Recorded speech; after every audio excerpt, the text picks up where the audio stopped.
Il y a encore des gens qui pensent que si on a un corgi sans queue, c'est qu'on lui a forcément coupé. C'est faux! Je t'explique. J'ai eu plein de commentaires de gens qui disaient que les corgis naissaient tous avec une queue et que la France a interdit la coupe des queues. C'est pas tout à fait vrai et on y revient à la fin. Pour comprendre l'origine de la queue courte, revenons un petit peu en arrière. C'est en 1925 que Rose, la toute première corgi Pembroke, a été officiellement enregistrée au Kennel Club. Et si tu regardes bien, tu verras qu'elle n'a pas de queue. Et je précise que c'est tout à fait naturel, sa queue n'a pas été coupée.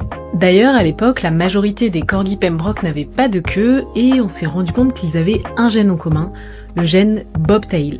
Aujourd'hui, grâce au gène Bobtail, il est donc possible d'avoir un petit chiot sans queue naturellement. Ce gène est dominant, donc théoriquement on aura un chiot sur deux si l'un des parents possède le gène Bobtail. Mais si pendant la fécondation l'ovule hérite de 2 allèles Bobtail, il est naturellement éliminé. Ce gène est donc létal, ce qui peut expliquer que les chiots à queue courte soient plus rares que ceux à queue longue. C'est tout pour le cours d'SVT, mais si tu veux creuser un petit peu plus le sujet, il y a un article complet sur le blog adopteruncorgi.com.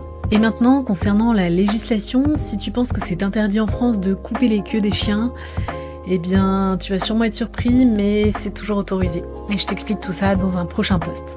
N'oublie pas de t'abonner pour ne pas rater les prochaines vidéos sur les corgis.